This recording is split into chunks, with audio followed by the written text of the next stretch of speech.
అదే ప్రతిపక్ష నేతగా ఉన్నప్పుడేమో నాకు మాట ఇచ్చినారు, మేము వస్తే ప్రభుత్వంలో ఖచ్చితంగా చేస్తామమ్మా అని. వచ్చిన తర్వాత 2 సార్లు కలిసినారు. అసలు మాకు న్యాయం కాదు కదా, మాకు అపాయింట్మెంట్ ఇవ్వడానికి మా పాప పేరు జగన్మోహన్ రెడ్డి గారి నోట్లోంచి కూడా రాలేదు ఇంతవరకు. మా దరిద్రం. కలిసినప్పుడు ఒకటే అన్నారు, అమ్మ మీకు న్యాయం చేస్తాం కంపల్సరీ, నీకేం కావాలమ్మా, సిబిఐకి కావాలి, సిబిఐ కేసు అప్పచెప్తున్నాము, ప్లస్ ఆయన పర్సనల్ సెక్రటరీ ఉన్నారు ఓఎస్డి ధనుంజయ రెడ్డి గారు, ఆయన నెంబర్ ఇచ్చి మాకు మరి వీళ్ళని తీసుకోండి రండి, ఇదిగోండి ఇక్కడ వేస్తారు, వీళ్ళని తీసుకురండి, మరొకసారి వీళ్ళతో చర్చిస్తాను ఆ కేసు గురించి అన్నారు. అది చెప్పింది కూడా 2020 ఫిబ్రవరి 18, 21, 22, 23 కూడా అయిపోయింది. అంటే 4 సంవత్సరాలు అయిపోయింది. పర్సనల్ అతనికి ఫోన్ నెంబర్ చేస్తున్నాము, నాది మా భర్తది బాలసుందరం గారి ఫోన్ నెంబర్స్ బ్లాక్ లిస్ట్ లో పెట్టారు, మీరు చెప్తే మీకు అపాయింట్మెంట్ ఇవ్వాలా అని మాట్లాడుతున్నారు. ప్రతి ఒక్క దాంట్లో అసలు పెద్దగా సుగాలి ప్రీతికి అండగా జగన్మోహన్ రెడ్డి గారు అని వేసుకున్నారు పేపర్ వరకే. దాని తర్వాత ఏం లేదు. ఇప్పటి వరకు మేము బ్రతుకున్నామా చచ్చినామా అని కూడా చూసింది లేదు.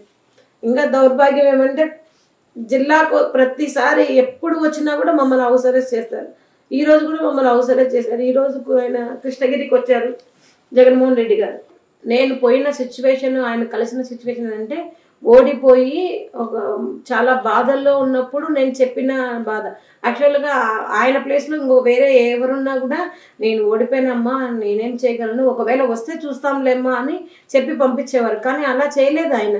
వెంటనే అప్పటికప్పుడు ఆయన మీరెలా చెప్తారు, నన్ను కూడా అడిగారు, మీరు ఎలా చెప్తారమ్మా అలా జరిగిందని. అంటే ఆ ఎవిడెన్సెస్ చూసిన తర్వాత ఆయన నేను ఎంత బాధపడుతున్నానో ఒక తండ్రిగా, ఒక అన్నగా, ఒక కొడుకుగా ఆయన అంత బాధపడ్డాడు. బాధపడ్డం అంటే ఒక్క చూపించడమే కాదు, అది ప్రజల్లోకి తీసుకెళ్లారు. నేను ఎంతసేపు పోరాటం చేసినా కర్నూలు వరకే అంతకంటే వెళ్ళలేకపోయే స్థితిలో ఉన్నప్పుడు ఆయన ఎక్కడికి వెళ్ళినా, ఢిల్లీకి వెళ్ళినా వదిలిపెట్టలేదు. అసలు నాకు తెలియని ప్లేస్లు అంటే ఎన్ఆర్ఐ ప్లేస్లలో నాకు ఫోన్ కాల్స్ చేసి, అమ్మా ఈరోజు పవన్ కళ్యాణ్ గారు మీ గురించి మాట్లాడు తల్లి, మీరే మాకు ఇన్స్పిరేషన్, మీలాంటి వాళ్ళు బాధపడకూడదు, ఏడ్చకూడదు అని కొన్ని లక్షల మందిని నాకు వెనకల సపోర్టుగా. ఇప్పుడు నేను బ్రతకడం కూడా ఇంకా దానికోసమే, జస్టిస్ కోసమే. అలాంటిది మీరు బ్రతకాలమ్మా, మీరు ఉండాలమ్మా, మీరు చెయ్యాలమ్మా అని చాలా నాకు చేస్తూ ఉన్నారు. మరి ఇంతకంటే ముందు అందరికీ చెప్పాను, మరి ఒక్కరు కూడా నాకు చేస్తానమ్మా అని చెప్పిన వాళ్ళే కానీ మాట మర్చిన వాళ్ళే. ఈయన మాత్రమే మాట మీద నిలబడ్డారు. నెక్స్ట్ వచ్చినప్పుడు కంపల్సరీ కూడా ప్రీతి కేసుకి న్యాయం చేస్తారని నాకు నమ్మకం ఉంది. నేను స్టార్టింగ్ 2017 నుంచి కూడా నేను ఎంతో మందిని కలిశాను. ఎంతో మంది లీడర్ కంటే ఎంతో మంది అని చెప్పకూడదు, ప్రతి ఒక్క లీడర్కి ఇచ్చాను, నా గోడు విన్నవించుకున్నాను, నా ఎవిడెన్సెస్ అంతా ఇచ్చాను.